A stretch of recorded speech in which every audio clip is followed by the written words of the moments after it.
तो दोस्तों नमस्कार, क्या हाल है। स्वागत है आपका खबर एचपी में। तो आइए नजर डालते हैं हिमाचल की तमाम मुख्य बड़ी खबरों पर। अगर इससे पहले आप वीडियो को लाइक नहीं किए हैं तो लाइक कर दीजिए और चैनल में नए हैं तो चैनल को सब्सक्राइब कर लीजिए। हिमाचल में अब 30 जून नहीं 13 जुलाई को होगा टीजीटी आर्ट्स मेडिकल का टेट। हिमाचल प्रदेश के उन छात्रों के लिए बड़ी अपडेट है जो टीजीटी आर्ट्स और टीजीटी मेडिकल की अध्यापक पात्रता परीक्षा देने जा रहे हैं। बता दें कि हिमाचल प्रदेश स्कूल शिक्षा बोर्ड अब 30 जून को होने वाली टीजीटी आर्ट्स और टीजीटी मेडिकल की अध्यापक पात्रता परीक्षा का आयोजन 13 जुलाई को करेगा। शिक्षा बोर्ड ने यह बदलाव 30 जून को होने वाली HAS परीक्षा को देखते हुए लिया है। फोरलेन पर जुनगा शिमला सड़क के लिए बनेगा 24 मीटर लंबा ओवरपास। कालका शिमला फोरलेन के तीसरे चरण ढली कैथली घाट का काम धरातल पर उतरने लगा है। अब इस परियोजना के तहत डमेची के पास ओवरपास का निर्माण शुरू हो गया। यह ओवरपास शिमला जुनगा सड़क के लिए तैयार किया जा रहा है।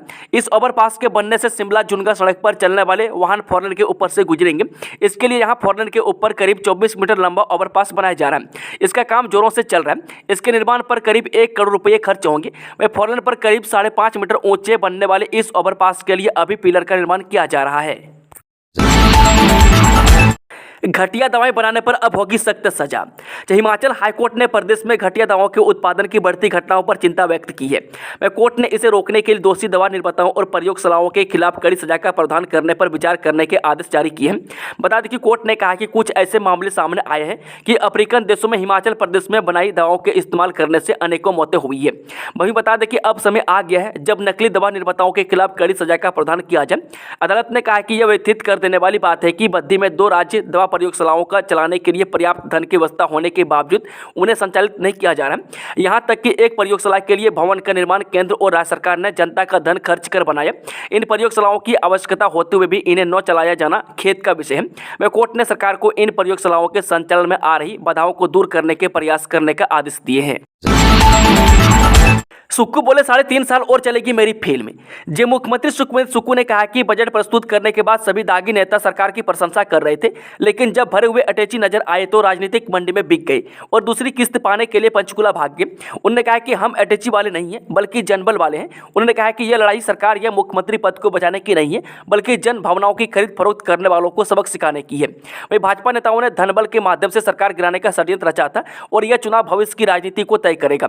वही मुख्यमंत्री सोमवार को शिमला में विनोद सुल्तानपुरी के नामांकन मौके पर आयोजित जनसभा को संबोधित कर रहे थे। मुख्यमंत्री ने कहा कि सुक्खू सरकार की फिल्म अभी 3.5 साल और चलेगी। इसके बाद वर्ष 2027 में इसका पार्ट 2 भी आएगा।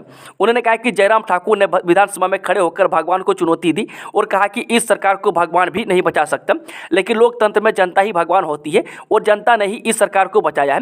उन्होंने कहा कि भाजपा ने प्रदेश की संस्कृति को कलंकित करने का गुनाह किया है जिसकी सजा उसे मिलकर रहेगी। उन्होंने कहा कि वर्तमान राज्य सरकार नशा माफिया, भू माफिया और खनन माफिया के विरुद्ध लड़ाई लड़ रही है। लड़कों पर भारी पड़ी बेटियां। केंद्रीय माध्यमिक बोर्ड यानी कि CBSE ने 12वीं कक्षा पर वार्षिक परीक्षा परिणाम जारी कर दिया है। बता दें कि इस बार 12वीं की परीक्षा के लिए 16,33,730 लाख छात्रों ने पंजीकरण करवाया था। इनमें से 16,21,224 छात्रों ने परीक्षा दी थी, जिनमें से 14,26,420 छात्र पास हुए हैं। बता दें कि कुल पास प्रतिशत 87.98 रहा है। वही लड़कियों का पास प्रतिशत 91.52 रहा है, जबकि लड़कों का पास प्रतिशत 85.12% रहा है। इस साल लड़कियों का रिजल्ट लड़कों के मुकाबले 6.40% बेहतर रहा है। इस बार पास प्रतिशत पिछले साल की तुलना में 0.65% अधिक है। छात्र अपना रिजल्ट बोर्ड की आधिकारिक वेबसाइट cbse.gov.in पर लॉग इन करके चेक कर सकते हैं। छठे वेतन आयोग का लाभ न मिलने पर गुस्साई कर्मचारी। लोकसभा चुनाव से पहले हिमाचल में बिजली बोर्ड पेंशनरों का हल्ला शुरू हो गया। वे पेंशनर्स की मांगे पूरी न होने की वजह से चुनाव के बहिष्कार की धमकी दे रहे हैं। इसी कड़ी में पेंशनरों के बिजली बोर्ड के प्रबंध निदेशक से मुलाकात का समय मांगा है। इस मुलाकात के बाद पेंशनर आगामी कदम उठाएंगे। राज्य बिजली बोर्ड के पेंशनरों की लंबित मांगों का समय अनुसार निपटारा न होने के कारण बिजली बोर्ड के पेंशनरों में रोष है। इन पेंशनरों को छठे वेतन आयोग का लाभ 1 जनवरी 2016 से दे है, लेकिन बोर्ड ने इसे अभी तक पूर्ण रूप से लागू नहीं किया है। बता दें कि पे फिक्सेशन का कार्य धीमी गति से चल रहा है। इससे पेंशनरों को एरियर का भुगतान नहीं हो सकता। 1 जनवरी 2016 के बाद रिटायर हुए पेंशनरों को संशोधित वेतनमान, लीव एनकैशमेंट, ग्रेजुइटी और कम्यूटेशन का लाभ प्रदान नहीं किया गया। सुक्कू की फिल्म अभी बाकी साल 2027 के बाद आएगा पार्ट 2, मुख्यमंत्री का विपक्ष पर निशाना। जिस शिमला संसदीय सीट से कांग्रेस पार्टी के प्रत्याशी विनोद सुल्तानपुरी ने शिमला में मुख्यमंत्री सुखविंदर सिंह सुक्कू की उपस्थिति में नामांकन पत्र दाखिल किया। इसके बाद चौड़ा मैदान में एक विशाल जनसभा को संबोधित किया। इस दौरान मुख्यमंत्री सुखविंदर सिंह सुक्कू ने कहा कि सुक्कू सरकार की फिल्म अभी 3.5 साल और चलेगी। इसके बाद साल 2027 में इसका पार्ट 2 भी आएगा। शिमला घूमने आए तमिलनाडु के पर्यटक और हॉर्स राइडर की संदिग्ध अवस्था में मौत। जिस शिमला में एक पर्यटक और रिच मैदान पर हॉर्स राइडर की संदिग्ध अवस्था में मौत हो गई है। वे मैदानी इलाकों में पड़ रही गर्मी से राहत पाने के लिए हिमाचल का रुख करने वाले पर्यटकों के साथ मामले गाहे बगाहे घटित होते ही रहते हैं।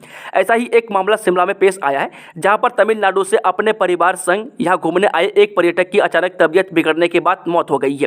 वह उधर रिच मैदान पर बतौर हॉर्स राइडर काम करने वाले एक व्यक्ति की भी संदिग्ध अवस्था में मौत हो गई है। वह पुलिस ने दोनों शवों को कब्जे में लेकर पोस्टमार्टम करवाकर देह परिजनों को सौंप दी है।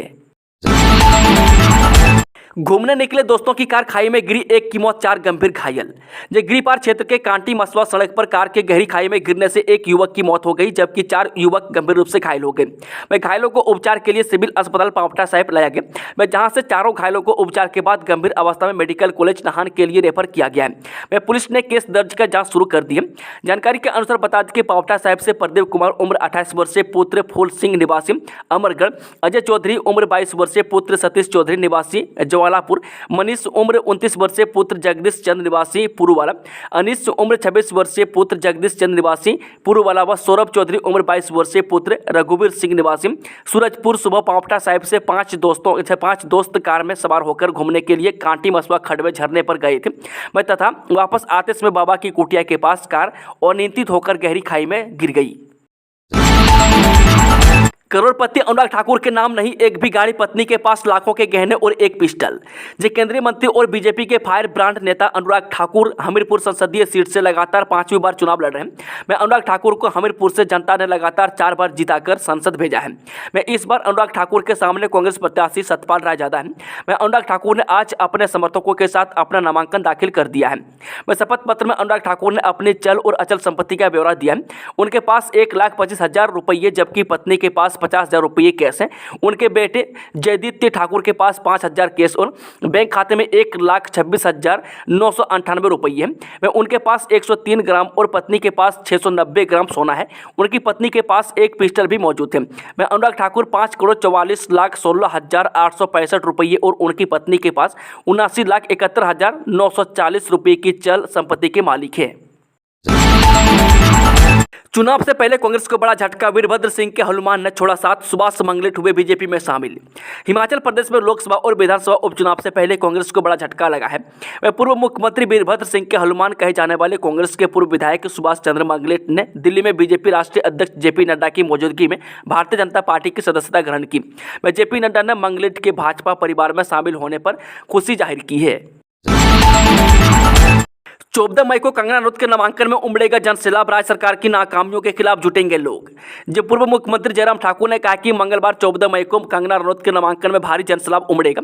उनके नामांकन और जनसभा में प्रदेश के लोगों को पता चल जाएगा कि मंडी से इस बार जीत के सारे रिकॉर्ड टूट जाएंगे। हिमाचल की 4 सीटें भाजपा जीतेगी और 400 से ज्यादा सीटें के साथ नरेंद्र मोदी तीसरी बार प्रधानमंत्री बनेंगे। बिलासपुर की बेटी भारतीय सेना में बनी लेफ्टिनेंट, पति भी आर्मी में दे रहे सेवाएं। हिमाचल प्रदेश के जिला बिलासपुर के बघड़ यानी कि निचली भटेल गांव की बेटी विभूति ठाकुर भारतीय सेना में लेफ्टिनेंट बनी है। विभूति ने कड़ी मेहनत के दम पर बचपन का सपना पूरा किया है। विभूति के पिता कुलदीप सिंह पंचायत सहायक के पद पर कार्यरत हैं, जबकि माता वीरा देवी गृहिणी है। विभूति ठाकुर की प्रारंभिक शिक्षा वरिष्ठ माध्यमिक पाठशाला कंदरौर से हुई। वह 2020-21 में शिमला के एक निजी कॉलेज से GNM की डिग्री की। इसके बाद विभूति पोस्ट बेसिक BSc नर्सिंग करने के लिए चंडीगढ़ पहुंची। जब नियुक्ति पत्र घर पहुंचा तो बधाइयों का तांता लग गया। विभूति ने माता पिता को इसका सारा श्रेय दिया है। विभूति ठाकुर के पति भारतीय सेना में कार्यरत है। वे जम्मू कश्मीर में सेवाएं दे रहे हैं। उन्होंने युवाओं को संदेश दिया है कि हिम्मत न हारें और लगातार मेहनत करें, परिणाम सकारात्मक रहेंगे। हिमाचल प्रदेश पर्यटन विकास निगम के होटल घाटे में हालत सुधारने के लिए फील्ड में उतरे एमडी। हिमाचल प्रदेश पर्यटन विकास निगम का होटल कारोबार कोविड के बाद से लगातार घाटे में चल रहा है। इस समय निगम के पास प्रदेश भर में 56 होटल हैं। में HPTDC के होटलों में लगातार बुकिंग कम आ रही है। इस समय निगम के होटलों में स्टाफ की कमी और प्रचार नहीं होना भी कारोबार में गिरावट के मुख्य कारण है। बता दें कि इस स्थिति को सुधारने के लिए HPTDC के MD doctor Rajiv Kumar field में उतर गए। इस दौरान उन्होंने लाहौल स्पीति और मनाली में निगम की कई संपत्तियों का दौरा किया है।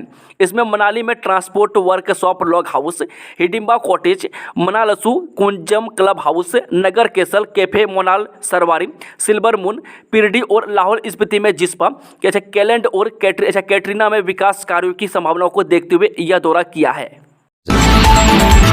शिमला में जाम के कारण कई छात्र नहीं दे पाए PhD की प्रवेश परीक्षा। हिमाचल प्रदेश विश्वविद्यालय में सोमवार को हुई PhD की प्रवेश परीक्षा में कई छात्र बैठ नहीं पाए हैं। वह शहर में लगे कई किलोमीटर जाम से ठप हुई ट्रैफिक व्यवस्था को इसका मुख्य वजह बताया जा रहा है। वह सुबह 9 बजे वाले सत्र में छात्र कई किलोमीटर पैदल चलकर देरी से विश्वविद्यालय पहुंचे। इस कारण वे परीक्षा देने से वंचित रहे। वह सुबह से लगे जाम के कारण छात्रों के हाथ से PhD की प्रवेश परीक्षा देने का मौका जाता रहा। मुख्यमंत्री सुक्खू बोले, पहले अपना मैच ठीक कर आंकड़ा का जोड़ घटाव सीख ले जयराम ठाकुर। जब मुख्यमंत्री सुक्खू ने कहा कि नेता विपक्ष जयराम ठाकुर अपना मैच ठीक कर आंकड़ा का जोड़ घटाव सीख ले। वे 62 सदस्यों वाली विधानसभा में अभी कांग्रेस के 34 सदस्य हैं। वह सरकार के पास बहुमत का आंकड़ा है। वह 6 विधानसभा सीटों पर उपचुनाव हो रहा है। वह आने वाले समय में 3 निर्दलीय विधायकों की सीटों पर भी चुनाव होगा। वह सोमवार को शिमला संसदीय सीट से कांग्रेस प्रत्याशी विनोद सुल्तानपुरी के नामांकन के बाद चौड़ा मैदान में आयोजित जनसभा को संबोधित करते हुए मुख्यमंत्री ने कहा कि कांग्रेस सरकार की 3.5 साल और फिल्म चलेगी। 2027 में इसका पार्ट 2 आएगा। हम ब्रीफ केस वाले नहीं, जनबल वाले हैं। हमीरपुर से अनुराग ठाकुर, शिमला से सुरेश कश्यप और विनोद सुल्तानपुर ने दाखिल किया नामांकन। हिमाचल प्रदेश में लोकसभा चुनाव व विधानसभा उपचुनाव के लिए नामांकन की प्रक्रिया जारी है। वह सोमवार को हमीरपुर संसदीय क्षेत्र से भाजपा प्रत्याशी केंद्रीय मंत्री अनुराग सिंह ठाकुर ने 5वीं बार अपना नामांकन दाखिल किया। वह अनुराग ठाकुर शक्ति प्रदर्शन करते हुए DC कार्यालय हमीरपुर पहुंचे। वह नामांकन से पूर्व अनुराग ठाकुर ने कुल देवी आवा देवी मंदिर में पूजा अर्चना की। उधर शिमला संसदीय क्षेत्र के भाजपा प्रत्याशी सुरेश कश्यप ने भी नामांकन दाखिल किया। इस दौरान कश्यप ने शक्ति प्रदर्शन भी किया। हिमाचल तकनीकी विश्वविद्यालय में UG और PG में प्रवेश के लिए आयोजित परीक्षा की उत्तर कुंजी जारी। हिमाचल प्रदेश तकनीकी विश्वविद्यालय हमीरपुर ने Himachal Pradesh common entrance test 2024 की उत्तर कुंजी जारी कर दी है। वह 7868 अभ्यर्थियों ने BTech, B pharmacy, MCA, MBA और MBA पर्यटन में प्रवेश के लिए 10 मई को प्रवेश परीक्षा दी है। वह तकनीकी विश्वविद्यालय के परीक्षा नियंत्रक कमल देव सिंह कंवर ने कहा कि कॉमन एंट्रेंस टेस्ट के सभी विषयों की उत्तर कुंजी जारी कर दी है। वह अभ्यर्थी तकनीकी विश्वविद्यालय की वेबसाइट पर उत्तर कुंजी देख सकते हैं। वह परीक्षा नियंत्रक ने कहा कि उत्तर कुंजी से संबंधित किसी अभ्यर्थी का कोई सुझाव है तो वह 16 मई को शाम 5 बजे तक ईमेल से भेज सकते हैं। वह कॉमन एंट्रेंस टेस्ट का परिणाम अगले सप्ताह घोषित किया जाएगा। पंजाब की STF ने झाड़ माजरी में बायोजेनेटिक कंपनी में दी 20 प्रतिबंधित दवाएं बरामद। हिमाचल प्रदेश के BBN में पंजाब की स्पेशल टास्क फोर्स STF ने स्माइलेक्स के बाद रविवार को झाड़ माजरी स्थित बायोजेनेटिक कंपनी में दबिश दी। मैं बता दें कि STF के साथ राज्य ड्रग कंट्रोल और उनके विभाग के निरीक्षक भी साथ रहे। मैं रविवार को बायोजेनेटिक कंपनी में STF ने छापा मारा। यहाँ पर प्रतिबंधित दवाएं और कच्चा माल मिला। इस बारे में टीम के सदस्य जाँच कर रही है। मुल्तान में पानी के साथ मलबा बाजार तक पहुंचा, बरसात में फिर मचा सकता है तबाही। जब मंडी और कांगड़ा जिले की सीमा पर मुल्तान में केयू हाइड्रो विद्युत परियोजना की टनल से निकला मलबा पहाड़ी पर ही डंप होने से तबाही मची। अभी भी पहाड़ी पर मलबे के अलावा पुरानी मशीनरी के भाग पड़े हुए हैं। बता दें कि पेन स्टॉक के आसपास से पड़ा काफी मलबा पानी के साथ नीचे आ गया। अभी भी मलबा पड़ा हुआ है। यदि बारिश होती है तो खतरा ज्यादा हो सकता है। मैं करीब 2 साल पहले टनल निर्माण के समय सिल्ट मक बोरियों में भरकर पेन स्टॉक के बाहर इकट्ठा कर दिया गया। मैं सैकड़ों टन मलबा 2 दिन पहले शुक्रवार सुबह पानी के साथ मुल्तान बाजार तक पहुंच गया। मैं बाद में शुक्रवार रात को पत्थर, पेड़ समेत और मलबा बाजार में कहर मचाता हुआ पहुंचा। मैं प्रशासन और कंपनी प्रबंधन अभी भी इसे लेकर सोच नहीं ली तो आगामी बरसात के दौरान दोबारा नुकसान कर सकता है। हिमाचल के 2 जिला जज पहुंचे सुप्रीम कोर्ट। कॉलेजियम चेयर पर उठाए सवाल, सुप्रीम कोर्ट ने हाईकोर्ट से मांगा जवाब। हिमाचल प्रदेश के 2 जिला जज कॉलेजियम चेयर मामले को लेकर सुप्रीम कोर्ट पहुंचे। न्यायमूर्ति हरिकेश रॉय और न्यायमूर्ति प्रशांत कुमार मिश्रा की पीठ ने 2 जिला एवं सत्र न्यायाधीशों की ओर से पेश वरिष्ठ अधिवक्ता अरिंदम तदार की दलीलों पर ध्यान दिया कि न्यायिक अधिकारियों को उच्च न्यायालय के न्यायाधीश पद के लिए अनुशंसित किया गया था। कांग्रेस देश को धकेल रहे पुनर्विभाजन की ओर राजीव बिंदल ने हिमाचल सरकार पर जमकर साधा निशाना। हिमाचल प्रदेश के भाजपा अध्यक्ष राजीव बिंदल ने कांग्रेस पर निशाना साधा है। उन्होंने कहा कि कांग्रेस देश को पुनर्विभाजन की ओर धकेल रही है। वह कांग्रेस पार्टी के नेता पाकिस्तान पर सस्ती के बयान देते हुए दिखाई देते हैं। वह साथ ही उन्होंने मोदी सरकार की उपलब्धियां भी गिनवाई। अब तो चीन के साथ हमारा सीधा सीधा मुकाबला होने वाला है और यह सिर्फ प्रधानमंत्री मोदी के कारण हुआ है। खनन माफिया ने खोखला कर दिया इंदौरा। इंदौरा में खनन माफिया के हौसले इतने बढ़ चुके हैं कि अब वे रात के अंधेरे में सरकारी जमीनों पर भी अपना हाथ साफ करने से कोई गुरेज नहीं कर रहे हैं। वह ताजा मामला इंदौरा के साथ लगाती ग्राम पंचायत कुड़सा में पड़ती गोचर भूमि का है। इसके कुछ भाग पर विशेष समुदाय के लोगों द्वारा अवैध निर्माण कर कब्जा किया गया है और अब इसी भूमि से खनन माफिया माइनिंग विभाग की आंख में धूल झोंक कर सरेआम जेसीबी से खनन कर चांदी कूट रहा है। बता दें कि अगर इंदौरा क्षेत्र में इनलीगल माइनिंग की बात की जाए तो वह इस समय अपनी चरम सीमा पर है। वह फिर चाहे वह मंड क्षेत्र हो या डमटाल माजरा का क्षेत्र हो या फिर वह चौंच खड्ड का क्षेत्र, इंदौरा के चारों तरफ इस समय अवैध खनन अपनी चरम सीमा पर है। हैरानी तो इस बात की होती है कि माइनिंग विभाग की कुंभकर्ण नींद सोया हुआ है। वह प्रदेश सरकार को चाहिए कि जिस प्रकार ऊना में ईडी ने अवैध खनन पर शिकंजा कसा है, उसी प्रकार नूरपुर क्षेत्र में भी हो रही इनलीगल माइनिंग का मामला किसी जांच एजेंसी के हवाले किया जाना चाहिए। वह इंदौरा पुलिस ने आधी रात को कच्चा माल ले जा रहे एक ट्रैक्टर को जब्त किया है। बता दें कि थाना प्रभारी इंदौरा आशीष पठानिया ने बताया कि पुलिस ने गुप्त सूचना के आधार पर रात के समय एक ट्रैक्टर को कच्चे माल सहित जब्त किया है। व चालक के खिलाफ सख्त से सख्त कार्रवाई अमल में लाई जा रही है। हार के बाद फिर ईवीएम को कोसेगी कांग्रेस। केंद्रीय मंत्री अनुराग सिंह ठाकुर ने रविवार को हमीरपुर में आधा दर्जन से ज्यादा जनसभाएं और बैठकें की। इस दौरान उन्होंने कहा कि इन चुनावों में कांग्रेस की हार निश्चित है और कांग्रेस इस हार के ठिकरा ईवीएम पर फोड़ने की तैयारी कर रही है। अनुराग ठाकुर ने कहा कि हिमाचल में भाजपा हिमाचल में सभी 4 और देश में 400 सीटें जीतेगी। मैं अनुराग ठाकुर ने कहा कि कांग्रेस और उसके सहयोगी दल हार देखकर ये लोग पहले से ही अपनी हार के बहाने ढूंढ रहे हैं। कंपनी करेगी बाढ़ से हुए नुकसान की भरपाई। जब मूलधन बाजार त्रासदी के 3 दिन बीत जाने पर भी रविवार को केयू हाइड्रो हैदराबाद कंपनी के उप प्रबंधक सोलन ने मूलधन कंपनी के जीएम देवी सिंह चौहान, तहसीलदार मूलधन डॉक्टर वरुण गुलाटी, कर्मचारियों सहित मूलधन बाजार के एक घर व दुकानों का अंदर से नुकसान का जायजा लिया। बता दें कि उप प्रबंधक ने बताया कि जो भी इन लोगों का नुकसान हुआ है उसकी सारी भरपाई कंपनी करेगी। वहीं बता दें कि मूलधन बाजार के दुकानदारों, घरों के मालिकों मनोज, रुमाल, संजय आदि ने कहा कि उनके घरों व दुकानों में 5-6 फुट तक पानी व सिल्ट भर गई है। मैं घरों में अब रहने से डर लग रहा है। मकान, दुकानों की दीवारें टूट गई है। 8 साल में बना बायोडायवर्सिटी पार्क उजड़ा। हिमाचल प्रदेश में सरकार, प्रशासन व पर्यटन विभाग की बड़ी लापरवाही सामने आई है। वे पिछले 8 वर्षों में पहाड़ी राज्य हिमाचल का पहला बायोडायवर्सिटी पार्क बनकर अब उजड़ भी गया है। इतना ही नहीं, पूर्व सरकार के उद्घाटन किए जाने के 2.5 वर्ष से बीत जाने के बाद भी पार्क को सुचारू रूप से नहीं चलाया गया और आम जनता व देश विदेश से आने वाले पर्यटकों के लिए नहीं खोला गया। मैं अभी पर्यटन निगम को सौंपने की तैयारी चल रही है, जबकि प्रक्रिया अब तक पूरी नहीं हो पाई है। इतना ही नहीं, प्रदेश का पहला ट्यूलिप गार्डन अब धौलाधार बायोडायवर्सिटी पार्क बन गया, जबकि जम्मू कश्मीर के श्रीनगर में पहले ट्यूलिप गार्डन के बाद उत्तराखंड के पिथौरागढ़ और हिमाचल के ही पालमपुर में ट्यूलिप गार्डन तैयार भी कर दिया गया। जबकि एशियन डेवलपमेंट बैंक की ओर से funding project conserving prominent temple precincts and upgrading urban infrastructure for tourism in Dharamshala and McLeodganj के तहत 7 करोड़ में ट्यूलिप का एक भी पौधा नहीं लग पाया है। मैं इतना ही नहीं, प्रोजेक्ट के तहत जो अन्य फूल उगाए वो भी उजड़ गए। मैं ट्यूलिप गार्डन का निर्माण कार्य 10 सितंबर 2016 को शुरू करवाया गया था, जबकि 31 अगस्त 2020 को इसे धौलाधार बायोडायवर्सिटी पार्क बनाकर कार्य पूरा भी कर दिया गया था। सत्ता में आते ही अग्निवीर योजना करेंगे बंद। कांगड़ा चंबा संसदीय क्षेत्र के कांग्रेस प्रत्याशी पूर्व केंद्रीय मंत्री आनंद शर्मा ने रविवार को ज्वालामुखी में पार्टी कार्यालय का शुभ आरंभ किया। में आनंद शर्मा ने कहा कि कांग्रेस गठबंधन के सत्ता में आने के बाद अग्निवीर योजना को बंद किया जाएगा, क्योंकि यह युवाओं के साथ एक खिलवाड़ है, देश की सुरक्षा के साथ मजाक है। में भाजपा ने 10 साल शासन किया और अब जनता के बीच जाकर उनकी जवाबदेही बनती है। उन्होंने कहा कि हिमाचल प्रदेश में आपदा से हजारों करोड़ रुपये का नुकसान हुआ, परंतु केंद्र सरकार ने एक फूटी कौड़ी हिमाचल प्रदेश को मदद के लिए नहीं दी। जबकि देश में कहीं पर भी आपदा आए तो उसके लिए आपदा राहत कोष फंड से मदद की जाती है, परंतु यहां कांग्रेस की सरकार होने की वजह से केंद्र सरकार ने और यहां से चुनकर लोकसभा गए भाजपा के लोगों ने हिमाचल के लोगों के दुखों पर गौर नहीं किया। वहीं मुख्यमंत्री ठाकुर सुखविंदर सिंह सुक्खू और उनकी पूरी टीम ने जनता के दुखों को समझा और उनको राहत प्रदान की। साथ ही भाजपा सरकार ने ओपीएस का विरोध किया। भाजपा को इस बार भी दे मौका, कांग्रेस के पास नो नेता, नो नीति, नो विचार।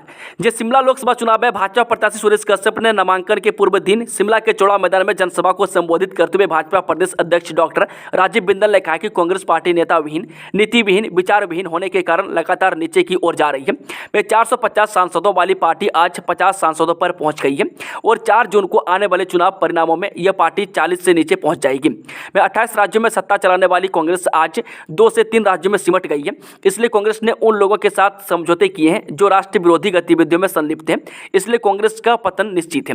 वे बिंदल ने कहा कि कांग्रेस रंग भेद, नस्ल भेद, जाति भेद, धर्म भेद करके एक बार फिर देश को विभाजन के कगार पर ले जा रही है। वह गांधी परिवार के गुरु सैम पित्रोदा ने भारत के देशवासियों का अपमान किया है। हिमाचल में लहलाएंगे हींग के पौधे, ट्रायल तौर पर बांटे बीज। हिमाचल की जमीन जल्द हींग के पौधे से लहलाएगी। में ट्रायल के तौर पर देश में पहली बार उगाए गए हींग के पौधे कामयाब हुए हैं। बता दें कि हिमाचल में लाहौल स्पीति, किन्नौर, कुल्लू, मंडी और चंबा में हींग के बीज अंकुरित होकर पौधे के रूप में लहराने लगे। में करीब 4 साल पहले HIBT व कृषि विभाग के प्रयासों से किसानों को ट्रायल के तौर पर हींग के बीज वितरित किए गए थे। में 4 साल बाद अब यह बीज अंकुरित होकर पौधे बन गए। में शीत मरुस्थल लाहौल के मडग्राम और कवारिंग में अब हींग का उत्पादन शुरू हो गया। वह भारत हींग के लिए अभी तक ईरान और अफगानिस्तान पर निर्भर है। वह भारत इन देशों से हर साल करीब 900 करोड़ रुपए का हींग आयात करता है। वह हिमाचल में तैयार किए गए हींग के पौधों का बीज भी ईरान और अफगानिस्तान से आयात किया गया। वह आने वाले दिनों में अब हिमाचल पूरे देश को हींग की आपूर्ति करेगा। हिमाचल में 4619 लाइसेंस कैंसिल, 49 हथियार जब्त। जो लोकसभा चुनाव से पहले हिमाचल में बड़ी संख्या में हथियारों को जब्त किया गया। इसके अलावा आपराधिक वारदातों में शामिल पाए गए हथियारों के लाइसेंस भी रद्द हुए हैं। हिमाचल पुलिस ने इस संबंध में एक आंकड़ा जारी किया है। पुलिस विभाग ने अब तक क्रिमिनल वारदातों में 43 वेपन जब्त किए गए। इसके अलावा ऊना जिला में 1 और मंडी जिला में 3237 और कुल्लू जिला में 1381, कुल 4619 लाइसेंस वेपन का लाइसेंस कैंसिल किया गया है। प्रदेश में आचार संहिता लागू होने के बाद से अब तक प्रदेश के पुलिस थानों में 87,131 वेपन जमा किए गए। वहीं लोकसभा चुनाव को लेकर जहां पुलिस ने सुरक्षा व्यवस्था कड़ी कर दी है, वहीं प्रदेश लाइसेंस वेपनों को भी जमा करने की प्रक्रिया शुरू कर दी है। आचार संहिता लागू होने के पश्चात 11 अप्रैल 2024 तक प्रदेश के पुलिस थानों में 87,131 वेपन जमा किए गए। वह प्रदेश में 1,04,03 लाइसेंस वेपन है और इनमें 872 लोगों को वेपन रखने की छूट दी गई है। बाकी बच्चे 99,531 लाइसेंस वेपन में से अब तक 87,131 लाइसेंस वेपन पुलिस थानों में जमा किए गए और अभी 7738 वेपन जमा किए जाने बाकी हैं। वे प्रदेश भर में 92.2% लाइसेंस वेपन जमा किए गए हैं। दोस्तों, खबरों का सिलसिला समाप्त होता है। कि जानकारी पसंद आई तो वीडियो को लाइक, शेयर, चैनल को सब्सक्राइब जरूर कर लें और कमेंट बॉक्स में अपना फीडबैक जरूर दें। Thank you, all the best. जय हिंद, जय हिमाचल, जय राधा माधा।